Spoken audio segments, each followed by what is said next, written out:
Hi, I'm Dylan. This is my week 2 learning activity. I've had to redo this 3 times now because I kept switching them around in my head, but this is good because now it's very much embedded in my mind and I can explain it better. So for this week's learning activity, we're discussing the differences between gram-negative and gram-positive cell envelopes and the differences and all that good stuff. So we'll start with gram-negative. So, the similarities is they both have cell membranes, plasma membranes. They have a peptidoglycan layer, but it's just they're structured a little different, and I will show you. So for the gram-negative, we'll start off with the peptidoglycan layer. So we'll do this. It's going to be a very thin layer of peptidoglycan.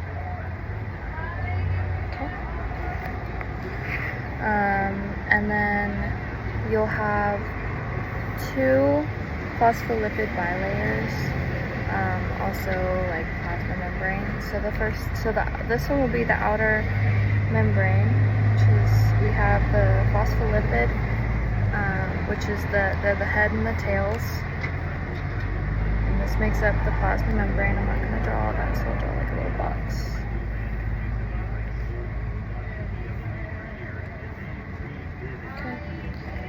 And then, moving on, we will also have another layer of the phospholipid bilayer, plasma membrane. Okay. What's the structure? What is present in gram-negative scales? That's gram-negative.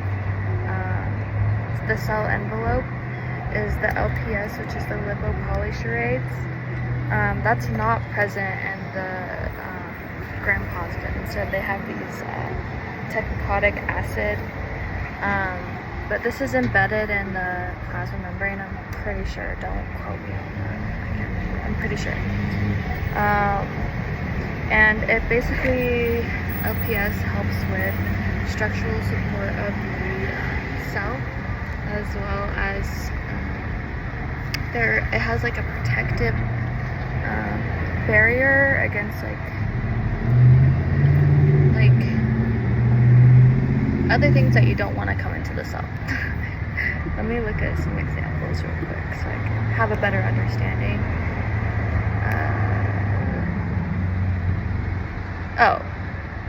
Okay, so it like acts as a barrier to antibiotics and toxins. And then LPS also triggers for immunity, like it can cause inflammation, as well as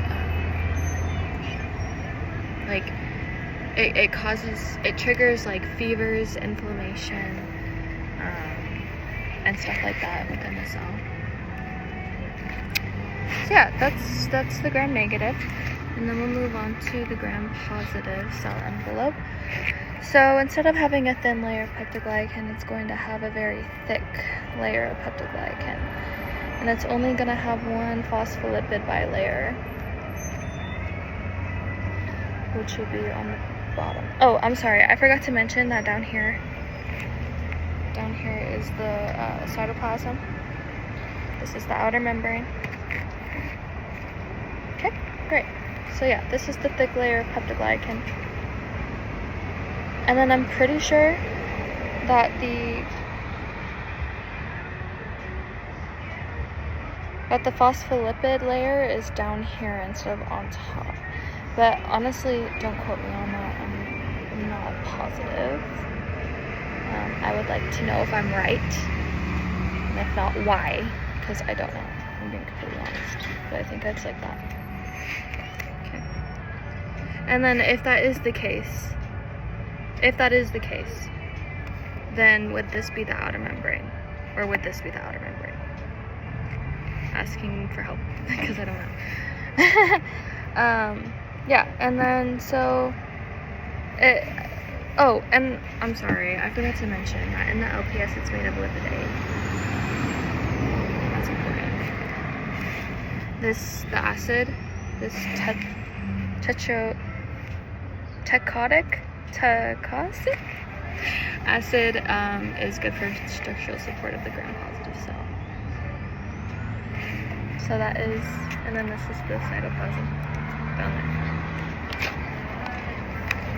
I definitely struggled on that concept a little bit. I understand, but I don't feel like I understand enough. That's why I asked questions.